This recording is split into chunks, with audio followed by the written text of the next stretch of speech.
پیارے ناظرین، شداد بادشاہ اور ارم ذات العماد کی حیرت انگیز داستان تکبر کی تباہی۔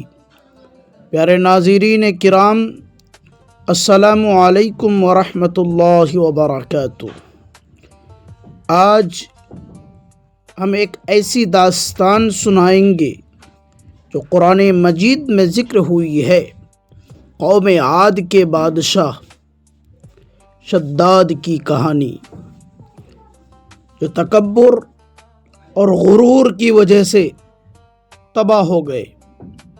قرآن میں اللہ تعالی ارشاد فرماتے ہیں، أَلَمْ تَرَ كَيْفَ فَعَلَ رَبُّكَ بِعَادٍ إِرَمَ ذَاتِ الْعِمَادِ الَّتِي لَمْ يُخْلَقْ مِثْلُهَا فِي الْبِلَادِ۔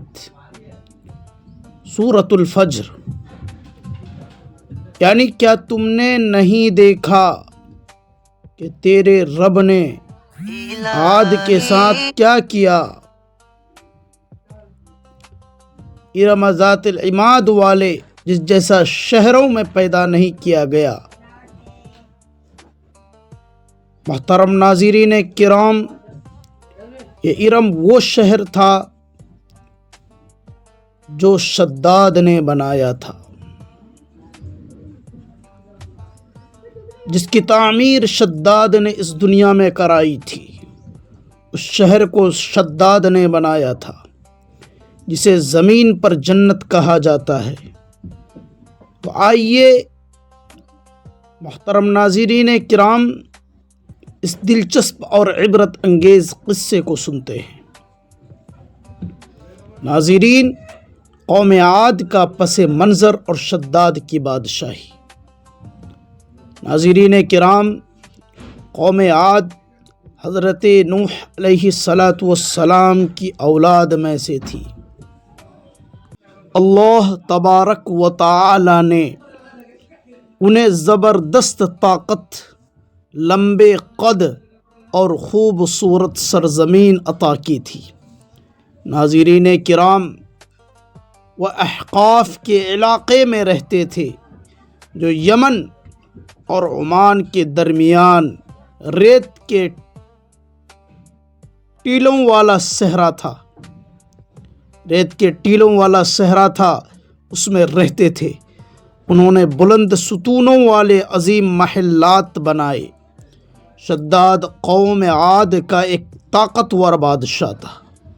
ناظرین کرام، روایات کے مطابق اس کا بھائی بھی شدید بھی بادشاہ تھا، مگر مرنے کے بعد شداد نے پوری سلطنت سنبھالی۔ ناظرین کرام، میں یہ بات کہتا چلوں کہ شداد کا ایک بھائی بھی تھا جس کا نام شدید تھا۔ ان کے مرنے کے بعد تمام سلطنت کو سنبھالنے والا جو ہے یہ شداد تھا۔ اس کی حکومت مشرق سے مغرب تک پھیل گئی۔ وہ بے پناہ دولت مند اور فوج کا مالک تھا۔ غرور نے اسے اندھا کر دیا۔ وہ خدائی کا دعویٰ کرنے لگا۔ ناظرین کرام، اللہ تبارک و تعالی نے قوم عاد کی ہدایت کے لیے حضرت ہود علیہ السلام کو نبی بنا کر مبعوث فرمایا اور اس دنیا میں بھیجا۔ حضرت ہود علیہ السلام نے انہیں توحید کی دعوت دی، اللہ کی وحدانیت کی دعوت دی، لا الہ الا اللہ محمد الرسول اللہ کی دعوت دی، شرک چھوڑنے اور اللہ کی عبادت کرنے کو کہا۔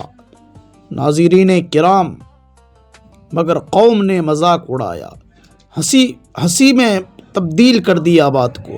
شداد نے حضرت ہود سے پوچھا، اگر میں ایمان لاؤں تو مجھے کیا ملے گا؟ حضرت ہود علیہ السلام سے فرمایا شداد نے، حضرت ہود علیہ السلام نے فرمایا کہ جنت ملے گی تمہیں اگر ایمان لاؤ گے تو۔ شداد نے کہا جنت کیسی ہوتی ہے؟ جب جنت کی خوبصورتی کا بیان سنا، حضرت ہود علیہ السلام نے جنت کی خوبصورتی کو جب بیان کیا تو سنا تو غرور میں آ کر بولا، شداد غرور میں آ کر بولا کہ یہ کیا مشکل کام ہے، میں زمین پر ایسی ہی جنت بنا لوں گا۔ ارم کی تعمیر کیسے ہوئی، کتنا وقت لگا اور کن کن چیزوں سے اس کی تعمیر کی گئی، آئیے چلتے ہیں تفصیل سے گفتگو کرتے ہیں۔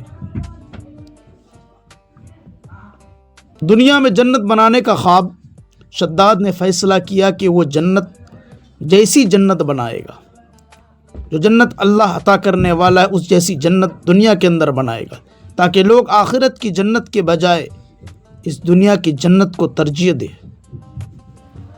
اس نے دنیا بھر کے ماہر معمار اور کاریگر بلائے، عدن کے صحرا میں ایک عظیم الشان شہر بنوانا شروع کر دیا، جس کا نام ارم ذات العماد رکھا گیا۔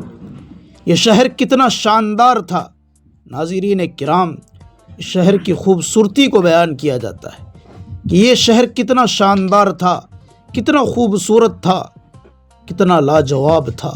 روایات میں آتا ہے کہ اس کی اینٹیں سونے اور چاندی کی تھیں، ستون زبرجد یاقوت اور زمرد کے بنے، فرش موتیوں سے بچھے، ہر طرف جواہرات لٹکے ہوئے ہیں، نہریں شہد، دودھ، پانی اور شراب کی بہتی تھیں، دنیا بھر کے پھلدار درخت لگوائے، باغات لگوائے، چشمے، محلات، سب کچھ جنت کی طرح انہوں نے سجا دی۔ ناظرین کرام، اب دیکھنے والی بات یہ ہے کہ یہ شہر 300 سال یا بعض روایات میں 12 سال میں مکمل ہوا، اس کی تعمیر 12 سال میں مکمل ہوئی، رقبہ ایک بڑے شہر جتنا تھا۔ ناظرین کرام، شداد نے سوچا کہ اب لوگ اسے خدا مانیں گے۔ شداد نے اپنے دل کے اندر یہ خیال کیا کہ لوگ اب جو ہے مجھے خدا مانیں گے۔ جب تعمیر مکمل ہوئی تو شداد نے کہا، تعمیر مکمل ہونے کے بعد شداد نے اپنے امراء، فوج اور درباریوں کو لے کر شہر کی طرف روانہ ہوا۔ وہ بڑے ناز والے انداز سے جا رہا تھا۔ ناظرین کرام، آئیے ہم دیکھتے ہیں کیا شداد نے اپنی جنت کا دیدار کر پایا کہ نہیں۔ اللہ کا عذاب اور تباہی۔ جب شداد شہر کے دروازے پر پہنچا، گھوڑے سے اترنے لگا، ابھی ایک پاؤں زمین پر رکھا ہی تھا کہ ملک الموت آ گئے۔ ناظرین کرام، شداد نے گڑ گڑا کر مہلت مانگی، ملک الموت سے اصرار کرنے لگا، مہلت مانگنے لگا کہ کم از کم جنت تو دیکھ لوں، اتنی مہلت مجھے دی جائے کہ میں اپنی جنت کو دیکھ لوں۔ مگر فرشتے نے کہا، اللہ کا حکم ہے کہ تم اس میں قدم نہیں رکھ پاؤ گے، یہ اللہ کا حکم ہے۔ اس کی روح قبض ہو گئی، وہ اپنی بنائی جنت کو دیکھ بھی نہ سکا۔ پھر آسمان سے ایک ہولناک چیخ آئی۔ ناظرین کرام، وہ کیسی چیخ تھی؟ بعض روایات میں آتا ہے کہ حضرت جبرائیل علیہ السلام کی چیخ، جس سے شداد کا لشکر اور وہ سب ہلاک ہو گئے۔ اللہ تبارک و تعالی نے پورے شہر کو زمین میں دھسا دیا۔ جو زمین کے اندر انہوں نے جنت بنائی تھی، اس تمام شہر کو اللہ تبارک و تعالیٰ کے عذاب نے گھیر لیا اور زمین میں دھسا دیا گیا، ریت کے طوفان سے دفن کر دیا۔ ارم ذات العماد غائب ہو گیا۔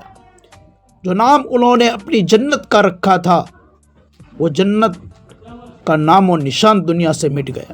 بعض روایات میں آتا ہے کہ حضرت معاویہ رضی اللہ تعالیٰ عنہ کے دور میں عبداللہ بن قلابہ اونٹ ڈھونڈتے ہوئے اس شہر میں پہنچے۔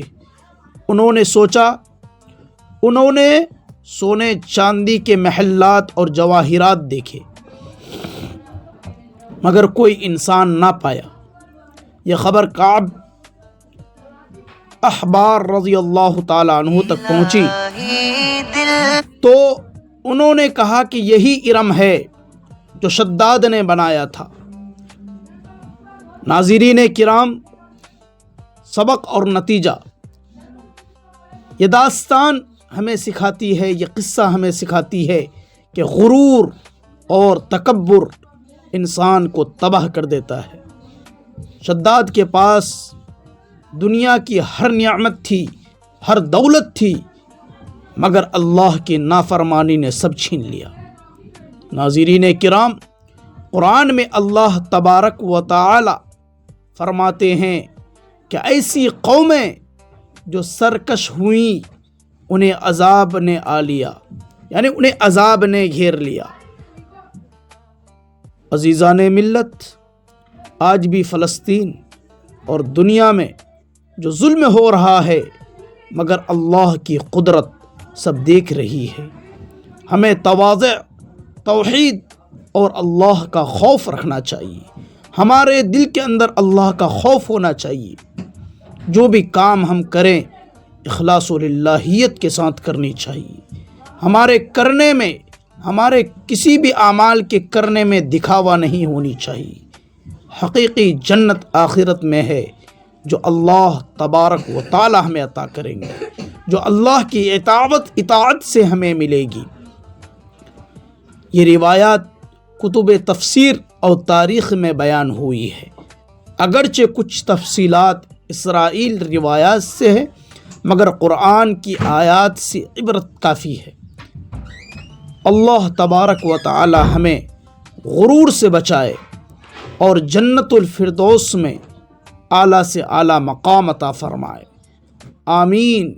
اگر ویڈیو پسند آئی تو لائک، شیئر اور سبسکرائب ضرور کریں۔ اللہ تبارک و تعالی آپ تمام لوگوں کو جزائے خیر عطا فرمائے، دونوں دین اور دنیا کے اندر کامیابی عطا فرمائے۔